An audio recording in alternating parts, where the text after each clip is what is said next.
오케이. 지금 누구시죠? 소병이요? 네.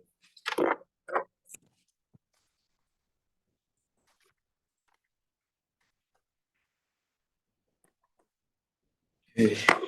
So far we learned about the object detection pipeline, and we will from now on gonna learn about the real-time object detection pipeline. So real-time, by attaching this real-time keyword to the object detection pipeline, we are saying that our pipeline is operating in real time. So normally, if the pipeline operates faster than this 30 FPS, so this means the frame per second. So this is meaning how many frames the algorithm can process per 1 second. So it means if this number becomes larger, then it means the algorithm can process more frames per 1 second. So it means it's faster algorithm. Okay. So, and it is indicating that if it is 30 FPS, then the model can process 30 frames per 1 second. Okay. So normally we say if the algorithm process more than 30 frames per second, then we call it as the real-time pipeline. And now we will see the object detection pipeline, which is real-time. Okay.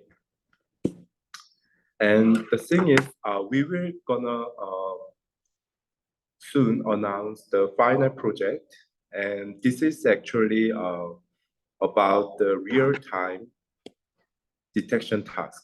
Okay, so we will maybe give you the data, the training and testing data, and you have to find the humans inside the images, and you have to upload your result in some web page to evaluate your model, and we will actually hold the competition among you guys. So we will actually make a group with 4 to 5 members. Okay, so total there are we are in this class around 40 students are taking this course. So we will make like 8 to 9 teams gathering these numbers, a number of members, and you as a group have to propose some algorithm, the detection algorithm that can perform good for our data. Okay, and actually we will also operate the evaluation site by the Coda Lab. So this is the website which provides the tool for operating some competitions. So in this web page, we will generate our competition, and you have to upload your result in this site to evaluate your testing performance. Okay, and also it will also automatically provide the rank for your algorithm. Okay, so among these 8 to 9 group, you will kind of compete each other. Okay, so that's the final project. Okay, but one thing I want to note is the rank will is responsible for only less than 10% of the overall score. So rank is decided by the accuracy, right?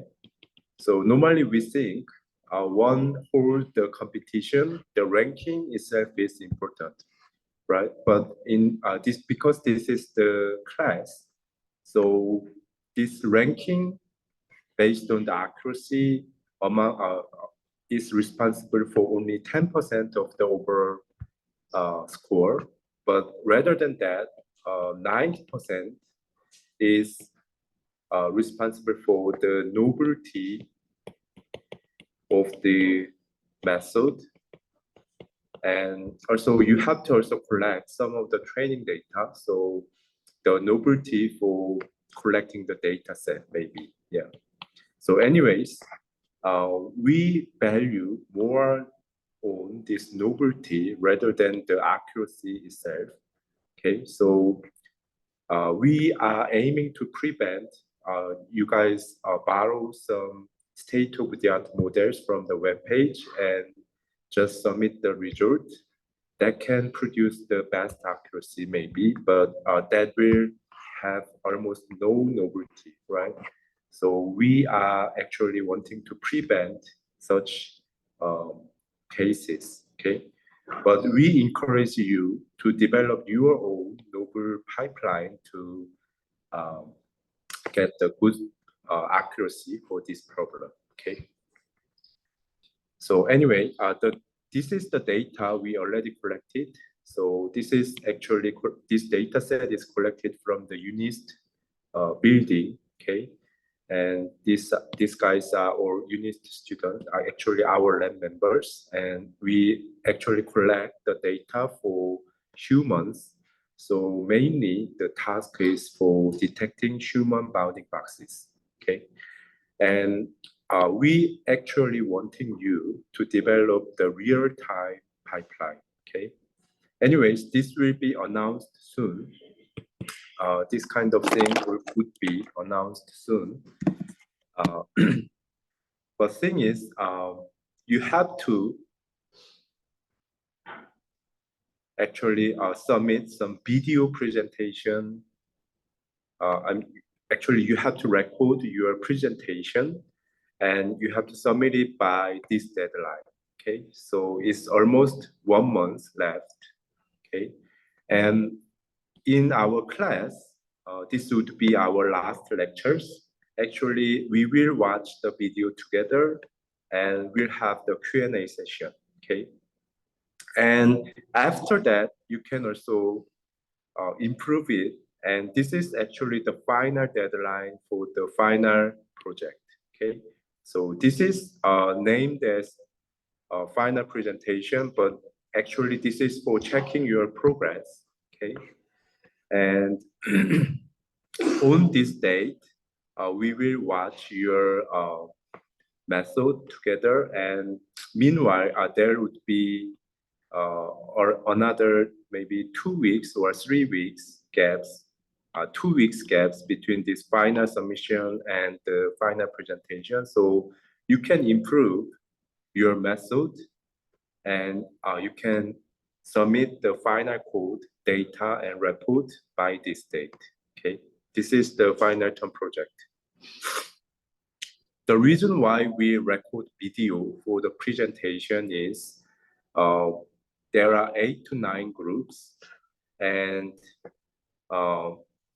we do not want to maybe some of the teams will present first and the other teams will present later. So the earlier teams may feel like that other teams will maybe cheat your own method. So we for preventing that, we want you record all of your method and submit it by this date.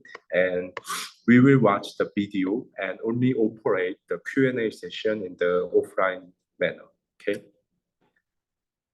So this is the schedule for final project. So any questions for this final project? No? Okay.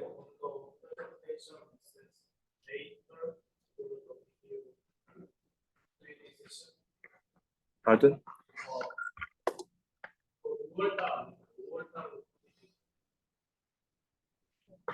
잠시만.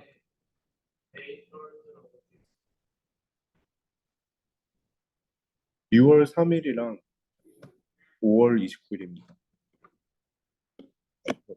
지우개가 안 돼요.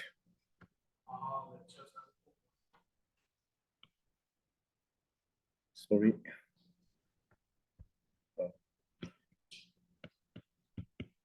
So actually, we will watch the video, and actually you have to record team, and there would be this amount of team. So we are given 1 hour, right, for each lecture. So if we watch, if we operate it like watching 10-minute video and having 5-minute Q&A session, then only 4 teams can present in 1 lecture, right? So maybe we have to spend 2 lectures for this final presentation, okay? Okay. So 5월 29일이랑 6월 3일, okay?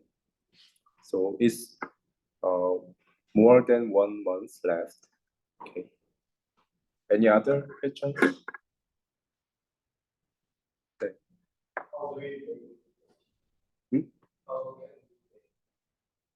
So actually, you can decide. I mean, the team. We will send you some Excel sheet to organize the team, and you can organize team. If you don't have a friend in this class, then we will also help you to make team after others.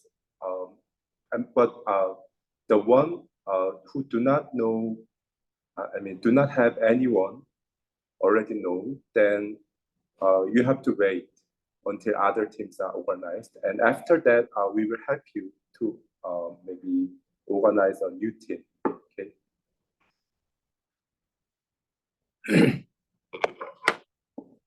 Okay. Any other questions?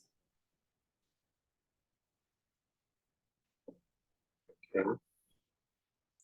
저 약간 그 감기 걸려가지고 좀 횡설수설했는데, 그러니까 팀은 그 먼저 이제 아는 분들끼리 이게 좀 하게 할 거고요. 엑셀 시트를 보내가지고 그다음에 그 아는 분이 없는 분은 이제 다른 사람들 다 어떻게 보면 팀을 어떻게 보면 먼저 만든 다음에 그 중간에 뭐 새로운 분들끼리 만들어 주든 아니면은 뭐 모자란 팀에 넣어드리든 뭐 이렇게 해서 그거를 그 후에 네 그러니까 다른 분들을 먼저 만든 다음에 좀 이렇게 배정해 주는 시간이 있을 겁니다.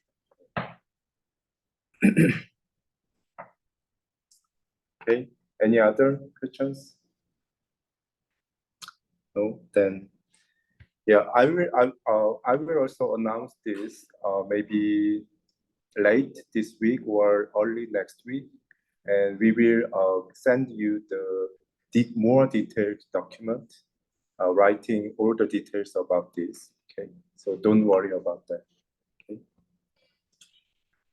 Okay, and that is the final project plans, and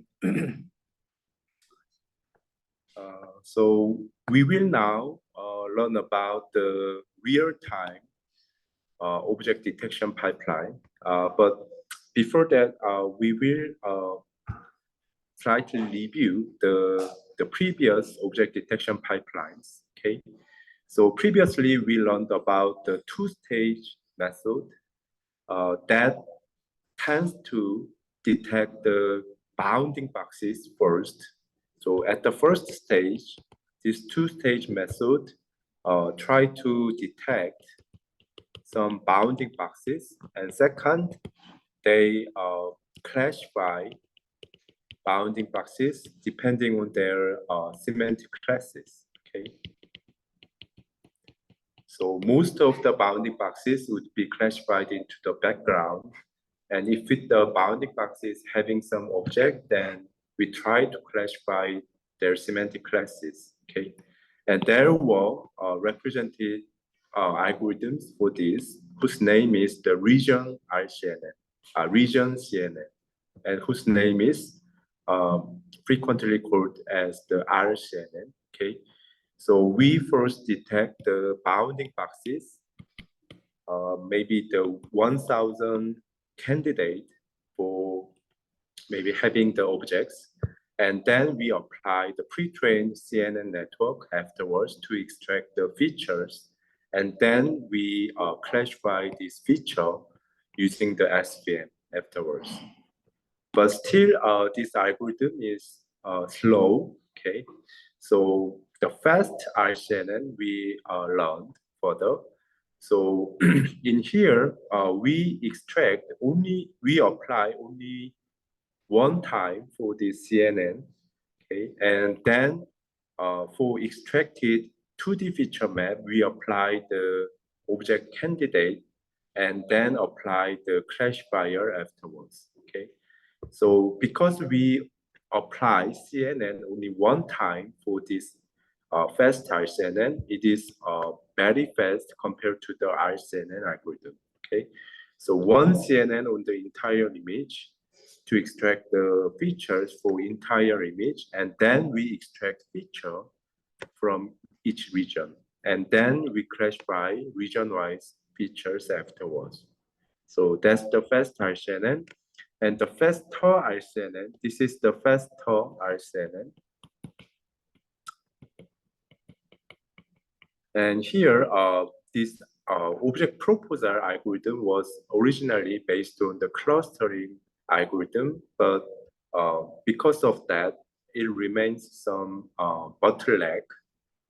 So both for time complexity and for the accuracy. So in faster RCNN, their motivation is to further optimize these these region proposals by proposing this region proposal network. Okay, so instead of applying the clustering algorithm to obtain the object proposals, they try to infer the object proposals using this region proposal network. So from the feature map, they extract some object proposals using the network. Okay, actually they are trained. The extracting object proposal part is also trained this time. So because of that, in clustering, there are a lot of iterative algorithms. So the time complexity is high, but in this network, it only multiplies some weight and adding some bias. So this is quite fast. So it becomes faster. And also at the same time, the clustering-based one is not optimal, but because object proposal estimation is also trained, so it becomes more optimal. So the accuracy becomes better. Okay, so here the table is summarizing the time complexity and the accuracies for these three algorithms: RCNN, faster RCNN, faster RCNN. Okay, so time, when processing one image, RCNN takes a lot of time, almost 50 seconds. The fast RCNN, it reduces the time complexity by almost 20 times. Okay, and this is indicating the error rate for this data. And you can see the error rate, not error rate, this is the accuracy. The accuracy was 66% for RCNN, but actually in faster RCNN, the accuracy is slightly improved. And also this is another data set, the testing benchmark, and it records as 70% for this. And faster RCNN, it becomes 10 times faster than the fast RCNN.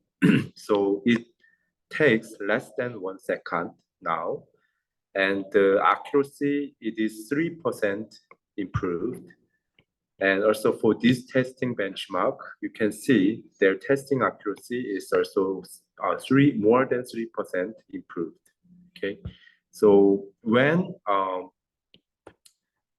the algorithms are developed from RCNN, fast RCNN, and faster RCNN, the time complexity, it becomes better, and also the accuracy, it is also improved. Okay, so faster RCNN, this algorithm was kind of the state-of-the-art model before this DTR, the transformer-based approaches. Okay, but can see their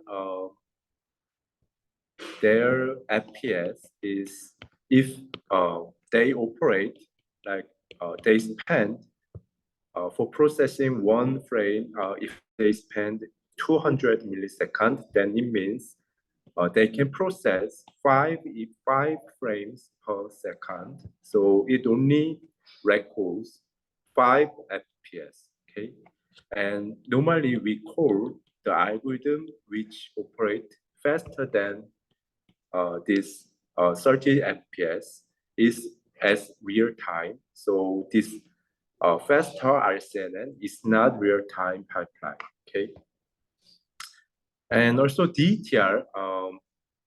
You already also learn about this. Okay, so this is the encoder of the DTR, and this is the decoder of the DTR, and this is object queries, and you have to also have some module to extract some image feature, and these image features are fed to encoder to obtain the enhanced image feature, and also object queries are uh, some floating values initialized during the training time. And anyways, they are one-time improved and cross-attended with image features. And at the last layer, the class and bounding box informations are obtained. So this is the DTR architecture, but of course, this is not a real-time pipeline. Okay.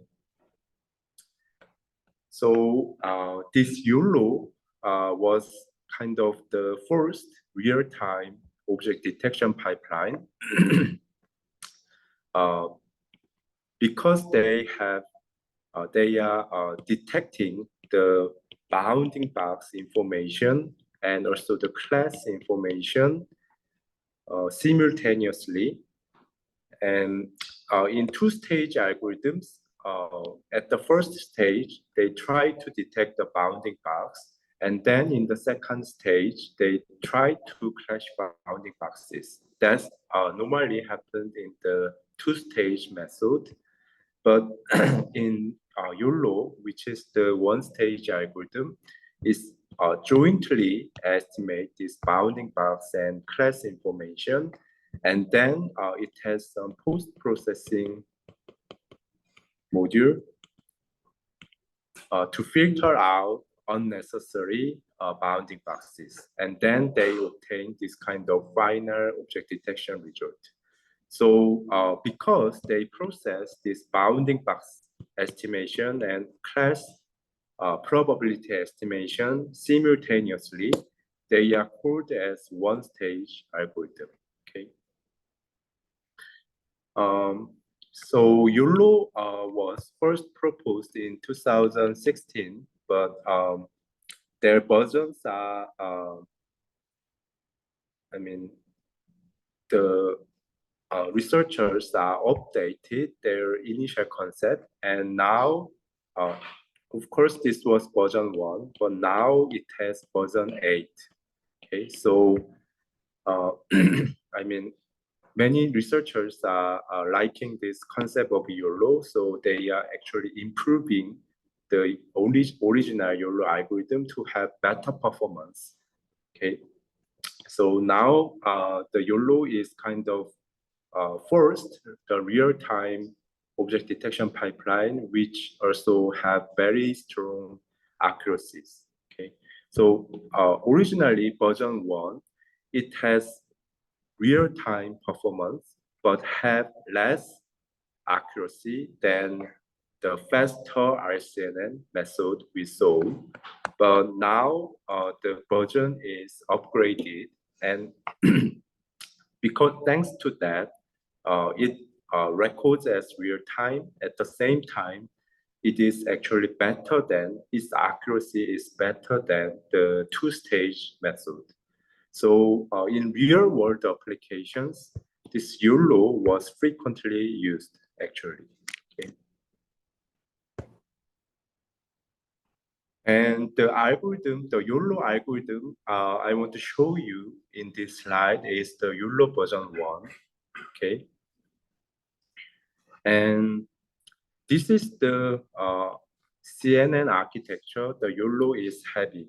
So in the initial layer, they input this 448 by 448 by 3-channel RGB image, and they have some of the differentiable layers composed of the convolutional neural network, convolutional layers and nonlinear layers, and also the fully connected layers here.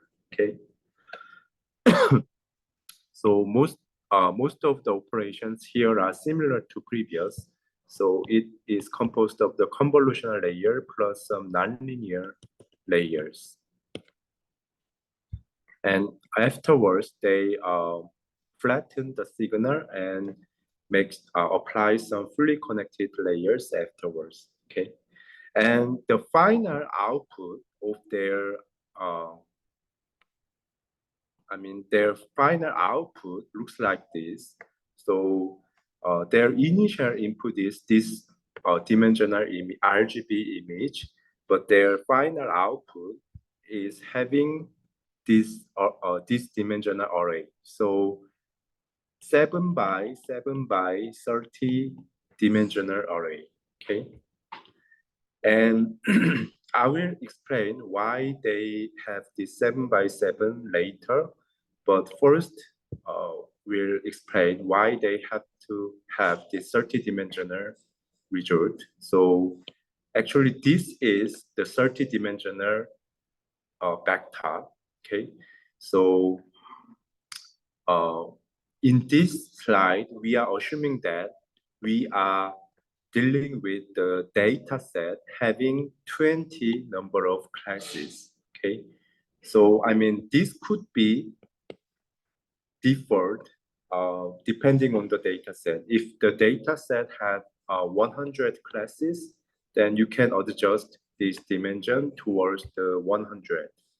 Okay, and here there are two 5-dimensional vector, and this is indicating the bounding box information. So actually, we are estimating two bounding boxes simultaneously. Okay, so this vector is indicating that we will infer two bounding box information, and also the class probability. Okay, so this is actually the probability similar to the classification task. This is indicating the probability. Because there are 20 number of classes in this data set, we have to set this dimension as 20. But if the data set had more than 20, like 100, then we have to change it to 100. Okay, so we have to adjust this. And this slide is showing why each bounding box information is composed of the 5-dimensional information. So this full information you can easily guess. So given one bounding box, we have to specify their center x, y coordinate. They are reserved for these 2 dimensions. And also, we have to specify the width and height of the bounding box. They are reserved for the third and fourth dimension. And the 5th dimension is indicating the confidence value for the bounding box. Okay, so this is actually the estimated value. So during the inference for this YOLO algorithm, we will infer some value which is ranged from 0 to 1. And if it goes close to 1, it indicates that this bounding box is belonging to some object. But if this value is close to 0, it is indicating that this bounding box is actually having the background object. Okay, so it is indicating that actually this bounding box is useless. Okay, and I have to explain why we have this 7 by 7 things. In YOLO algorithm, they first divide the whole image into sum of the grid. Okay, so actually the height are divided into 7. The width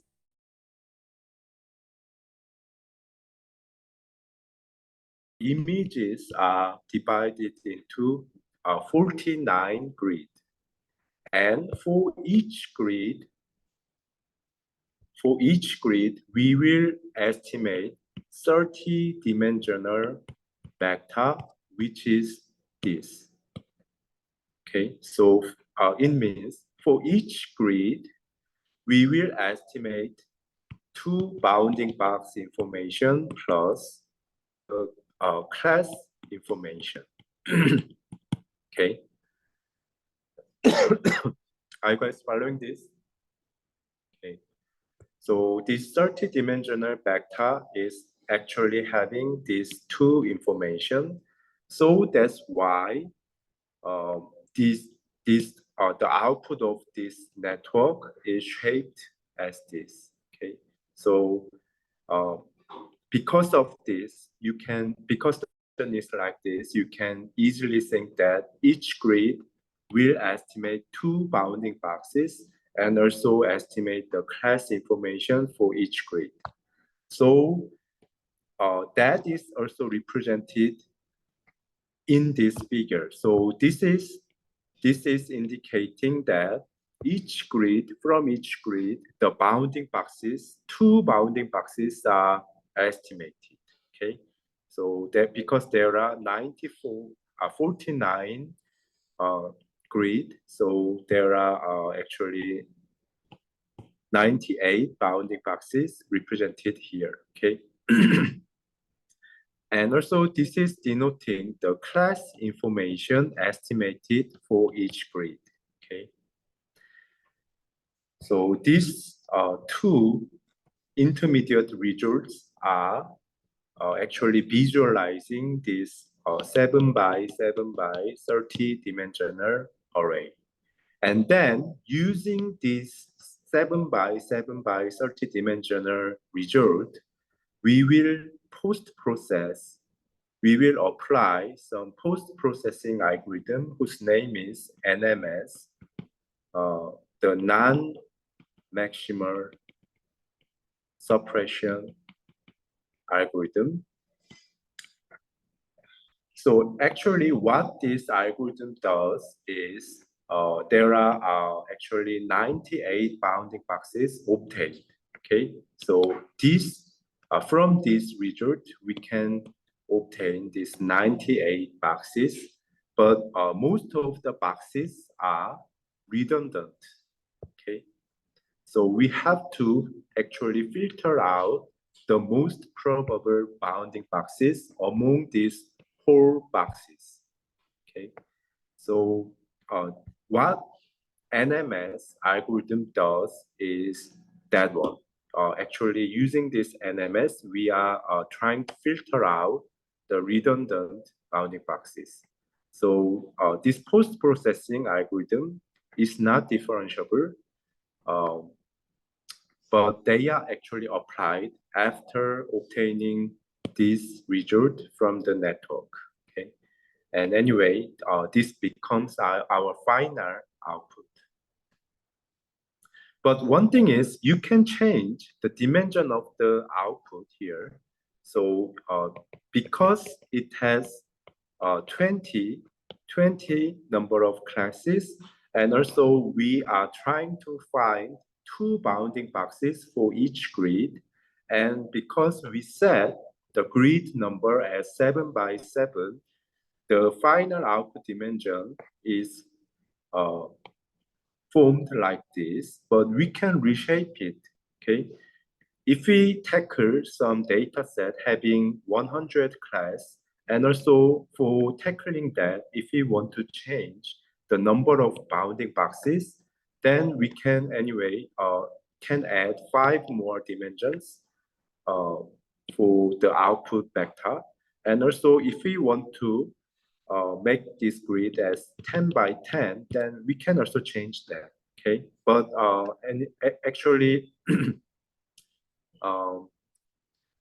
but that have to be decided considering the maybe validation or testing error, right? Okay. Anyway, this dimension could be varied. Okay.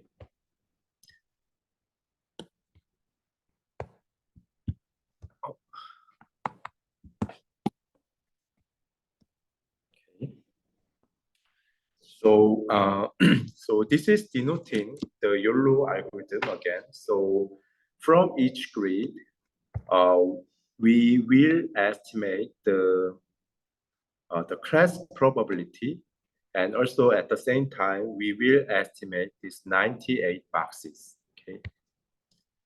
And this is the loss function for training this network. Okay.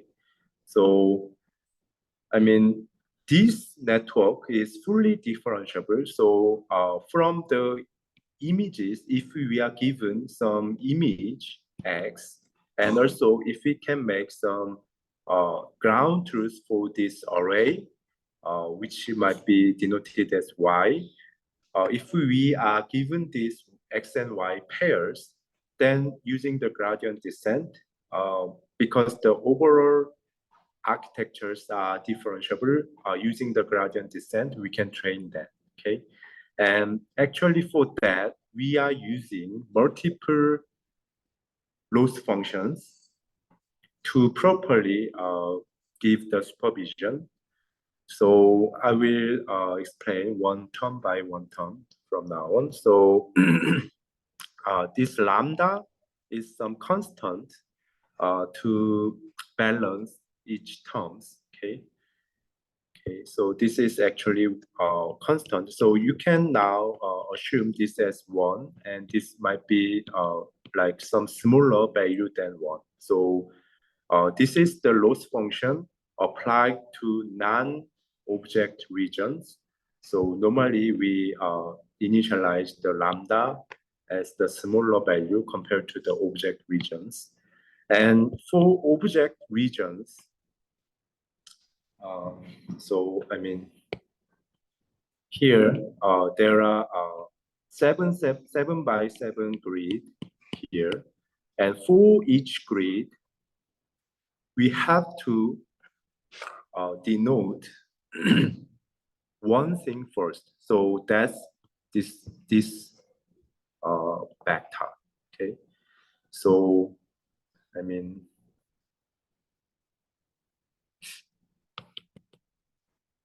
I cannot change color. I don't know why. So there are 49 grid in this whole image.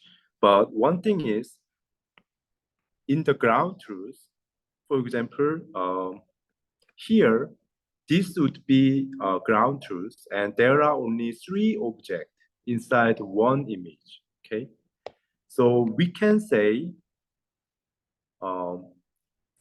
so let's say this part we have object, and this part we have object, and this part we have object. It's similar to this. Car, bicycle, and dog. Car, bicycle, dog. Then these regions are not belonging to, especially for also these regions. Most objects are here, here, here, right? So these regions are not having objects, the foreground objects, okay? And they are classified as background grid. And the grid which are coincide having a higher intersection with the foreground ground truth is classified as the foreground foreground grid. Okay, so actually that is indicated in here. Okay, so for example, in this grid, which have background, which do not have a foreground object inside, there these values are becoming 0, and there now no object flag becomes 1.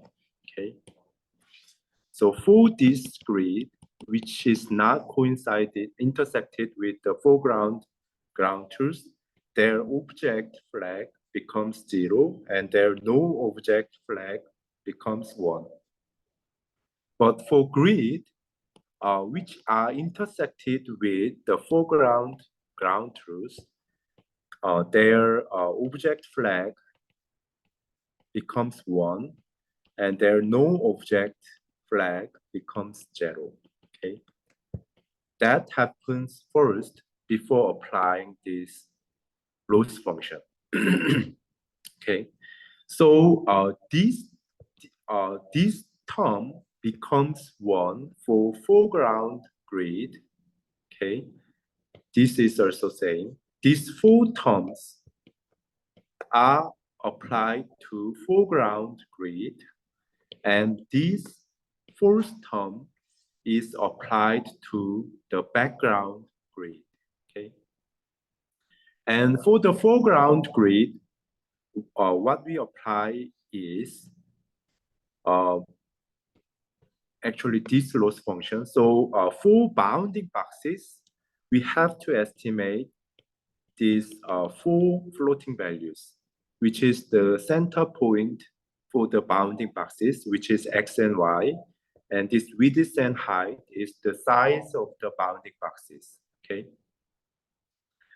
So for the foreground grid, we apply these 4 terms to make their width and height and their center xy coordinate too close to their ground truth. Okay. And here, what they do is they also this loss is actually doing this. Okay. So this is the indicating the predicted class information. So here is indicating the 20-dimensional vector, and we apply MSC loss to close it to the ground truth 20-dimensional vector. Okay, so you can think this term is for making the class probability. Okay.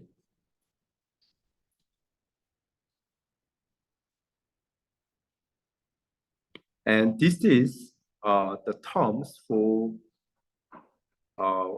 applying some confidence,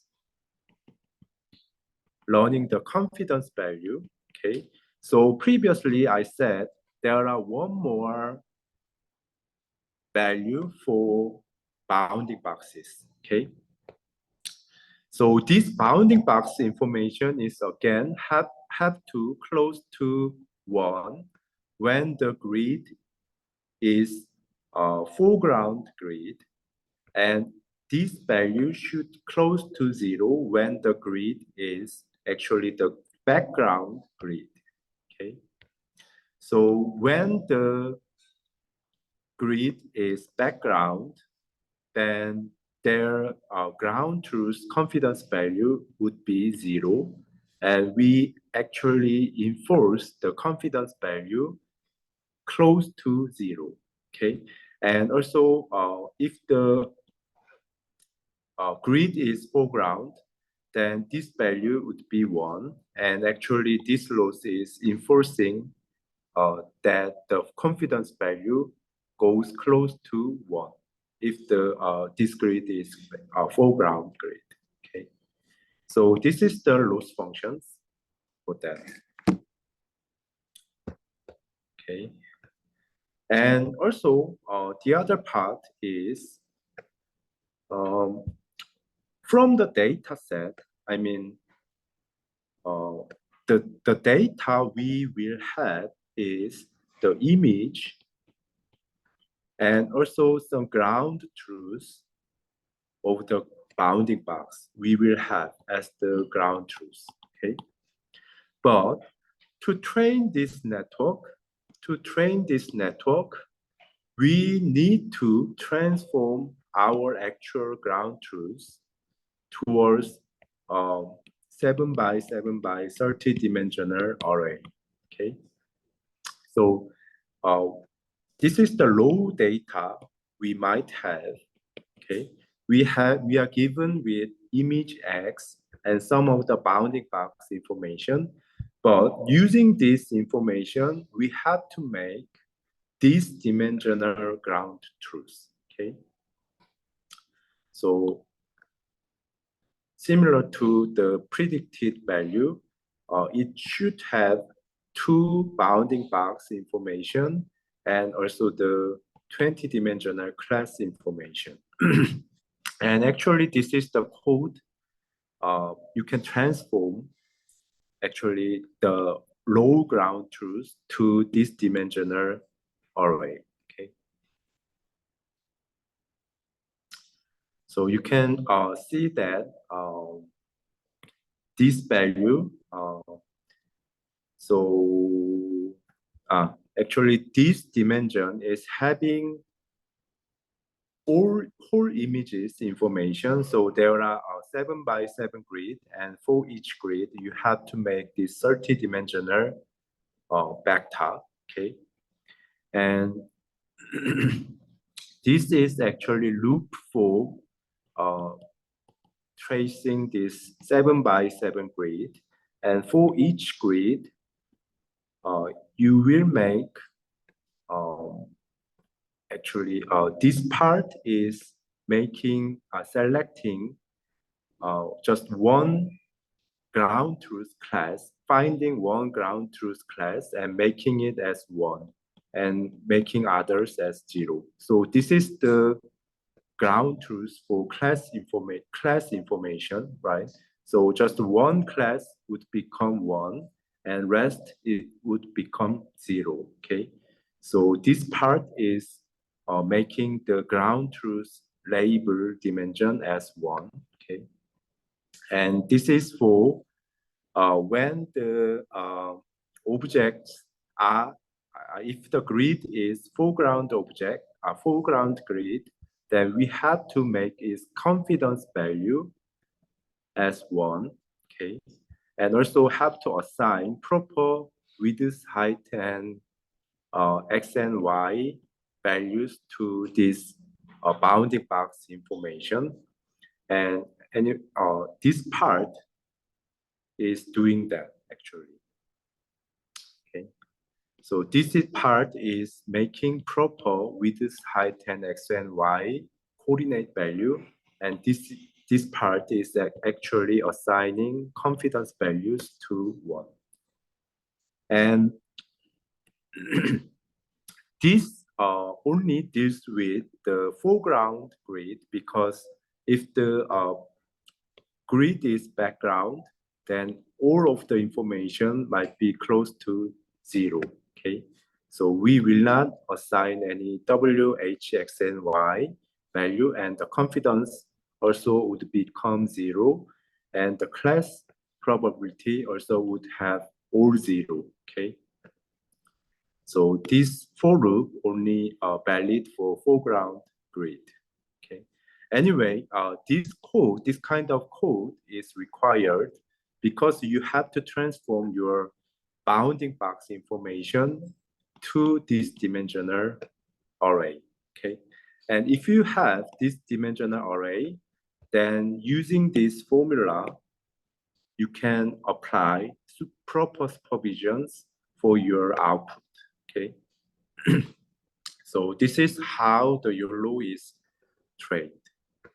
Okay, so are you guys following this? And this is more code for the loss functions. And also, actually, I will further explain the non-maximal suppression afterwards. And actually, this is the code for real code for the non-maximal suppression. Actually, their motivation is they are wanting to remain only high score bounding boxes when the bounding boxes are redundant.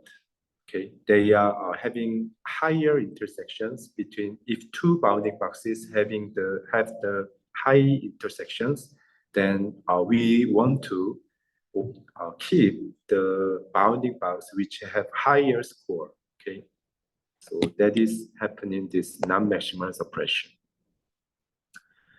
Okay, and also I will show you how YOLO version 2 and version 3 are obtained from this YOLO version 1.